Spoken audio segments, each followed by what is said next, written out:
Hello, everybody. Welcome to episode 152 of Cameron's Post Podcast. Joseph Cameron. I'm back with another brand new episode. The episode talking about my college 2025-26 college football national championship prediction. The college football national championship is finally here. It's this Monday.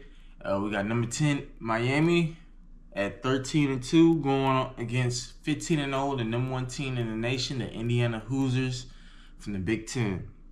Now, granted, that is not the prettiest matchup on paper. Nobody would have thought.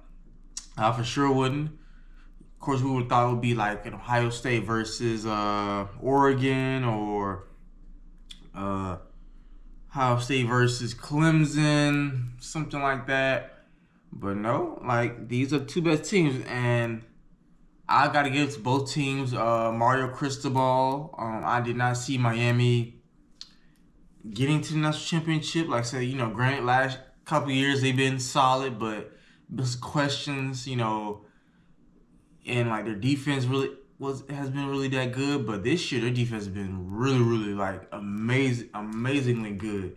It's led by Ruben Bain, Akeem Mesidor, from that defensive line, them two DNs. Malachi Tony, aka Baby Jesus. Carson Beck has looked pretty solid. I ain't gonna go first round, but he's looked solid. Mark Fletcher. That whole Miami team has been really, really good. And like I said, the reason why I say I didn't see them making it based off this season, due to their losses to Louisville and SMU. But, hey, they made it. It looks like the College Football Playoff Committee made the right decision letting them in, even though I would have put Notre Dame in, at least over Alabama. My problem is not technically Miami getting in. I think Notre Dame should have been over Miami. Notre Dame should have been over Alabama, in my opinion. Now, Indiana, last year, they had a phenomenal season. They made the college football playoff. And, first game, they got steamrolled on the road in Notre Dame. But Kirk Cignetti reloaded. He went in transfer portal. He got him Fernando Mendoza from Cal. He got some running backs, some receivers, and a lot of players on the defensive side of the ball. And they ran it back, and they even better than they were last year. And what convinced me that Indiana was for real this season was that win over Oregon, 30-20 on the road early in the season. That right there, I was like, okay, Indiana is very legit. They are physical. They can run the ball with Hemby. Fernando Mendoza looks really good. That receiver group looks good. That defense is good.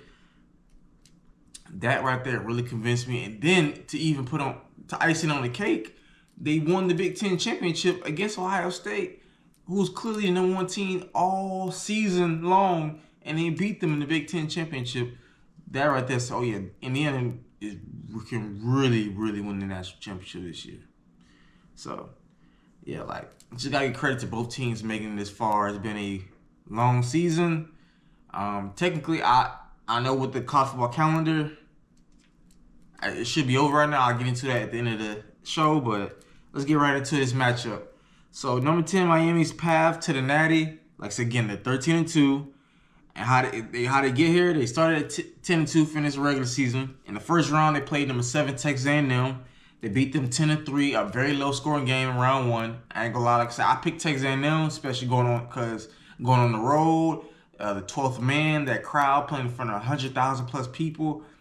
I thought Marcel Reed and Texas A&M was a better complete team, and especially playing at home in that stadium in College Station. But Miami got the job done. The defense played amazingly. Mesidor and Ruben Bain getting pressure, and Miami with Malachi Tony getting the game-winning touchdown to win that game.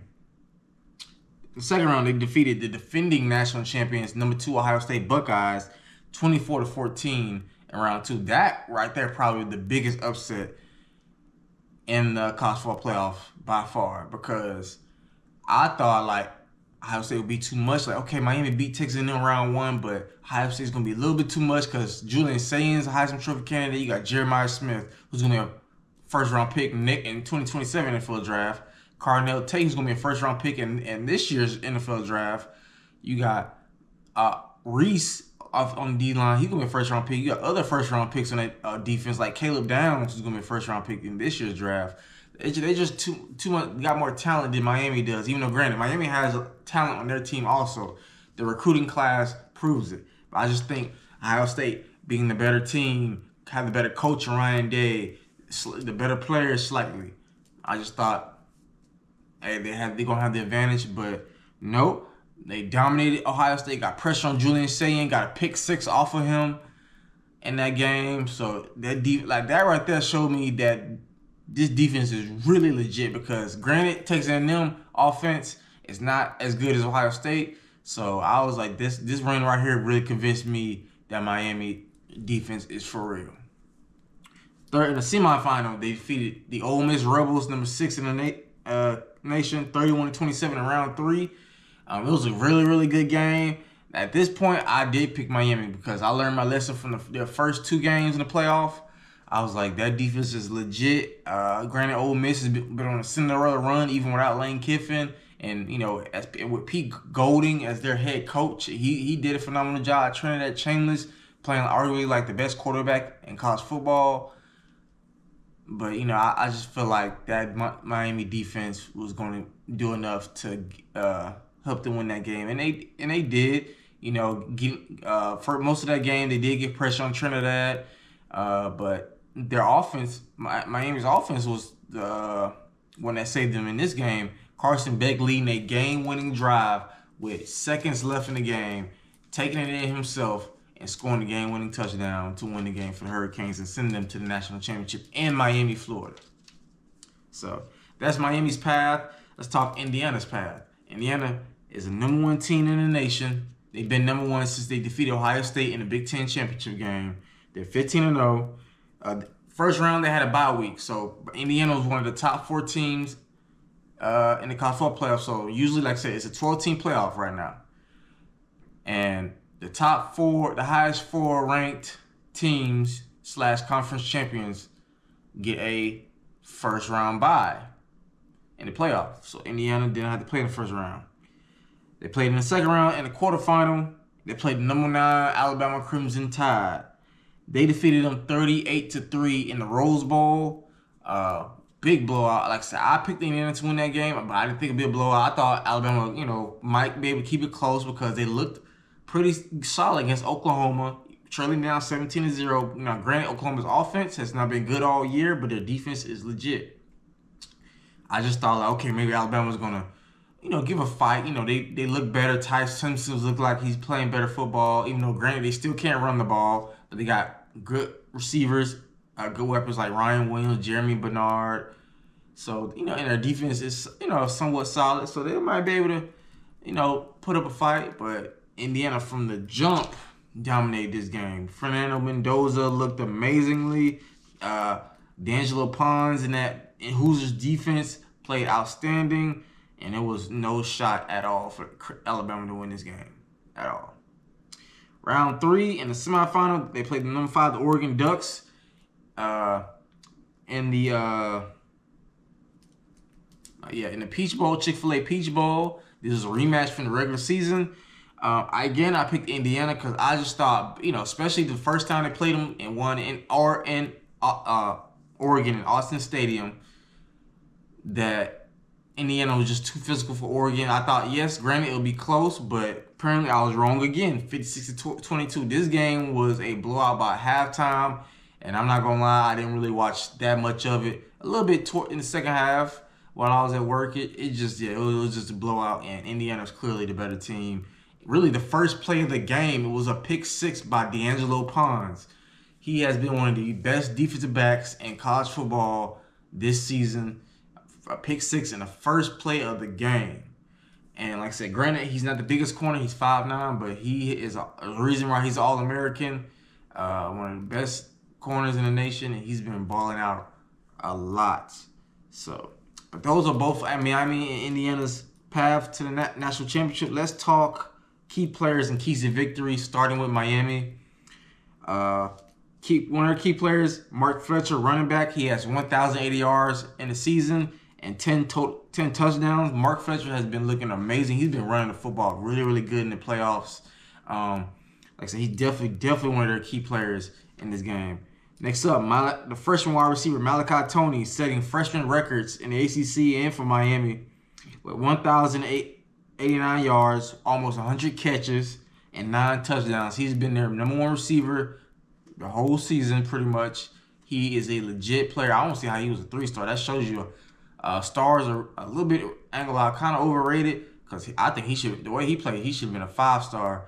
And Malachi Tony is a very, very good receiver. He's definitely one of their key players. Next up, Akeem Mesidor, who I mentioned, defensive end. He has 10.5 sacks. He leads the team in sacks. He's a very good pass rusher. Possibly could be a first-round pick or at worst a second-round pick. Very good edge. He sets that edge really good with Ruben Bain on the other side. Speaking of him, he's also one of their key players. Ruben Bain, who's definitely going to be a first-round pick. Defensive end, 8.5 sacks, second on the team. Like I said, Bain and Mesidor looked amazingly, especially in that Ohio State game. Both of them getting great pressure on Julian Sayin and throwing the Buckeyes off and helping Miami win this game. Now, as far as their keys to victory, obviously they got to apply heavy pressure on Carson Beck. Keep doing what they're doing. I mean, not Carson Beck. Fernando Mendoza, sorry. They got to apply heavy pressure on Fernando Mendoza. And with Mesidor and Bain, because like I said, just like Ohio State, you let Julian Sayin get a clean pocket, he's gonna pick you apart with Jeremiah Smith and Carnell Tate. You get pressure on Mendoza, he's not gonna have time to get the ball to his receivers, his playmakers, and like I said, they have really, really good playmakers in Indiana. So watching them play, definitely gonna get pressure on Fernando Mendoza. Also, establish a run early with Fletcher. Get that run game going. It's not going to be easy to run the ball in Indiana. Oregon found that out in the semifinal Chick-fil-A Peach Bowl. They weren't really able to run the ball all that well against the Hoosiers. So if they want to make it easier for Carson Beck, you're going to have to establish the run early in this game with Mark Fletcher. And lastly, get the ball in Malachi Tony's hands, a.k.a. Baby Jesus. Get the ball in his hands. Get him in an open space. You go, like I said, find some mismatches in that secondary any way you can. Jet sweeps, bubbles, go route post, get the ball in his hands early and often. Now let's get to Indiana key players and keys to victory. Obviously their key player, the Heisman Trophy winner, Fernando Mendoza, has over 3,000 passing yards, 3,349 to be exact, 41 touchdown passes and only 6 interceptions. Some people think he's one of the worst Heisman Trophy winners, but the more and more you see him play, he definitely deserves that Heisman. And I don't think he's a weak Heisman Trophy winner. Like, so I think he's a legit good quarterback that loves football. And I think, in my opinion, like, so even though I cover my Chargers more, I think the Raiders should draft Fernando Mendoza with number 1 overall pick. I understand they got a lot of stuff going on, but quarterback is the most important position in football on all levels. And if you got rebuilding your team, that's one way to start right there. And granted, I understand the last time the Raiders drafted a quarterback number 1 was Jamarcus Russell, and that didn't end well. But Fernando Mendoza loves football, and that's why I love to see players who love football. So I don't think they have anything to worry about. Also, Roman Hemby, the running back, he had a 1,060 rushing yards, 7 touchdowns. He's been running the football. Him and Black, they're 2 running backs. They're definitely key players for the Hoosiers. The receiver, Omarion Cooper, wide receiver, has 866 yards and 13 receiving touchdowns. Like I said, Indiana has very legit weapons on that offense. The receiving group, led by Omarion Cooper, leads the team in yards and touchdown. Touchdown catches with 13. And lastly, D'Angelo Pons, who I just mentioned, had a pick 6 in that game against Oregon. He's one of their key players, 38 tackles, 2 interceptions. Like I say, he's a very physical player. He may not be the biggest corner, but very physical. But has very good ball IQ. Ball hawk. He's a ball hawk. Definitely make you pay in the secondary. So he's definitely a key player in this matchup. The keys to victory for the Hoosiers: stop Miami's running game. Like I said, if you stop a team that likes to run the football like Miami, if you stop the running game early, obviously that's going to eliminate play action. So you're going to be able to play more DBs, play more zone or man. So you really ain't going to have to really worry about stacking the box if you eliminate a run game early. Next up, double team or shut down Tony. So I don't like. Really, they probably may not have to double team. You could put D'Angelo Pons sometimes on him, but or however you want to do it. But like I said, you gotta neutralize him also. Cause like I said, they might try to get the ball in his hands early and often. And lastly, neutralize Mesidor and bang that pass rush. Or Indiana did a very good job of protecting Mendoza against Oregon. Oregon got a very good pass rush led by Mateo Ugongale. So they did a good job protecting Mendoza. Like I said, granted, they got to neutralize him. If they do that, Fernando Mendoza is definitely going to pick them apart. He has more touchdown passes than incompletions in the playoffs right now. So they do that, I think he's most likely going to pick them apart because the strength of the Miami defense is their front seven with the pass rush and linebackers. So not saying their secondary is weak, not at all. They got a really good secondary too, actually. So, but if you with Ruben Bain and Mesidor coming off that edge, it ain't gonna be easy. But if they can give Mendoza some time, the Hoosiers' chances look very, very good in this game. And with that being said, my prediction for the 2026 College Football National Championship game between the Indiana Hoosiers and the Miami Hurricane, I thought about it, and I think it's going to be a good game, but I just think this team, I think they're better offensively and defensively, both. I've seen all year, even when they got tested on the road in Happy Valley against the Penn State Nittany Lions, they found a way to win. I think they have the better quarterback. I think they have the better coach, and Kirk Cignetti. I just think Indiana is going to win this game. I think it's destined to win. I know, granted, I get it. It's in Miami. That'll be a really good story. The Hurricanes win in their stadium. I think the Hoosiers are just slightly the better team. I think it could be a good game. I hope it is because we don't want to see no blowout. I think the Hoosiers win. It's going to be a close game, literally for like 99% of the game. And I think the Hoosiers are going to pull away with a late touchdown to win 31-17. That does not mean it's a blowout. Let me explain. I think it's going to be 24-17, but something's going to happen where either it's a pick six or something, a turnover down, and then the Indiana Hoosiers score a late touchdown, and it's going to look like they dominated Miami.